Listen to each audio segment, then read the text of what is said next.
Hello दोस्तों, मैं सुमित। हमने लास्ट वीडियो में जो डिस्कस किया था वो क्या था, आइडेंटिटी रिलेशन। और कुछ रिलेशन पीछे दूसरी वीडियो में भी डिस्कस किए हुए हैं, जैसे एम्प्टी रिलेशन, यूनिवर्सल रिलेशन की रिलेशन क्या होता है, और बेसिक कॉन्सेप्ट भी हमने इसके क्लियर कर दिए हैं। अब चैप्टर 1 एक्सरसाइज 1.1 में जो यूज किए जाएंगे, जो हमसे पूछे जाते हैं, वो होता है रिफ्लेक्सिव, सिमेट्रिक, ट्रांजिटिव रिलेशन। तो आज जो डिस्कस करने जा रहे हैं हम रिफ्लेक्सिव रिलेशन को डिस्कस करने जा रहे हैं। ठीक है, तो रिफ्लेक्सिव रिलेशन जो होता है, मैं उसकी डेफिनेशन आपके सामने लिख देता हूँ। मैंने आपके सामने एक डेफिनेशन लिख दी है रिफ्लेक्सिव रिलेशन की।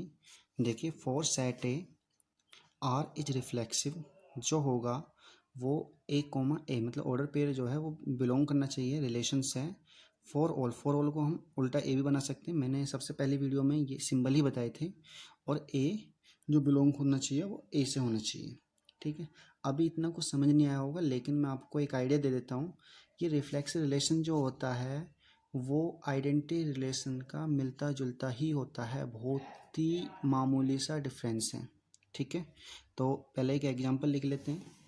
तो एग्जांपल लेट, कोई सेट ले लिया हमने, सेट ए, उसमें हमने 1 2 3 ये हमने एलिमेंट ले लिए।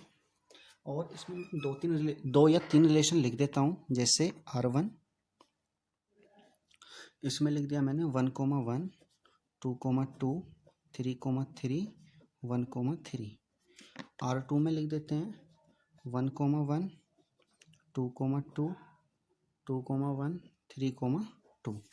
और R3 में लिख देते हैं हम 1,1, 2,2, 3,3। ठीक है, अब इनकी जांच कैसे करनी है, तो ऐसा करते हैं, एक डिफ्रेंशिएट के एक पेज के दो पार्ट कर लेते हैं। इधर ये हो जाएगा आइडेंटिटी, इधर हो जाएगा रिफ्लेक्सिव। किस किस के लिए, R1, R2, R3। ठीक है, चलो यहाँ पे रीजन भी एक पार्ट रीजन का दे देते हैं, क्यों है ये।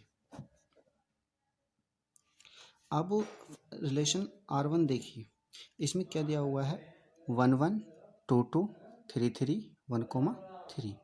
हमने जब आइडेंटिटी रिलेशन डिस्कस किया था तो उसमें हमने बताया था आपको कि जो सेट ए के जो एलिमेंट हैं वे खुद से ही रिलेशन बनाते हैं। तो 1 का 1 से आएगा, 2 का 2 से आएगा, 3 का 3 से आएगा। लेकिन आइडेंटिटी में यदि कोई एक्स्ट्रा आता तो हम उसको नहीं लिखते हैं।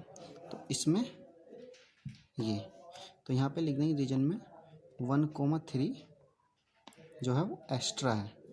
अब यदि आइडेंटिटी नहीं है तो रिफ्लेक्सिव होने का कोई चांस ही बनता भी है और नहीं बनता है। अब उसे छोटी सी कंडीशन, कहाँ डिफरेंस है, सबसे पहले हम ये चेक करते हैं रिफ्लेक्सिव में कि जितने भी एलिमेंट हैं क्या उनका उन्हीं के साथ रिलेशन है सभी का या नहीं है। तो सबका है या नहीं है, ठीक है। और लेकिन एक्स्ट्रा दे रखा, एक्स्ट्रा भी इसमें रिफ्लेक्सिव में चल जाता है, तो इसलिए ये रिफ्लेक्सिव है। ठीक है, दूसरी चीज़, नेक्स्ट रिलेशन पाते हैं R2 पे, 1 1, 2 2, 2 1, 3 2। तो इसमें 1 का 1 से है, 2 का 2 से, लेकिन 3 वाला 3 के साथ नहीं है, तो आइडेंटिटी रिलेशन यहाँ पर भी नहीं है। और जब रिफ्लेक्सिव में क्या चेक करते हैं कि वो तो होने ही होने चाहिए, लेकिन वो भी पूरे नहीं है, तो इसलिए ये भी नहीं है। क्या है, 3,3 डज नॉट बिलोंग R, ये हमारे रिलेशन से बिलोंग नहीं करता, इसलिए ना तो ये आइडेंटिटी है और ना ही रिफ्लेक्सिव है। थर्ड पे आ जाते हैं, तो इसमें क्या है, 1 1, 2 2 और 3 3। तो इसका मतलब 1 का 1 से है, 2 का 2 से है और 3 का 3 से भी है, तो इसलिए ये आइडेंटिटी है। और जब आइडेंटिटी है तो रिफ्लेक्सिव तो होगा ही होगा। यदि कोई सेट का रिलेशन हमारा आइडेंटिटी आता है तो वो 100% वो रिफ्लेक्सिव भी होगा। रिफ्लेक्सिव की एक कंडीशन और होती है, वे एलिमेंट का रिलेशन को उनके साथ होना चाहिए जो सेट में दिए हुए हैं, एक्स्ट्रा हों तो भी चल जाते हैं, जैसा कि 1 में था। तो उम्मीद करता हूँ समझ आ गया होगा। Thank you.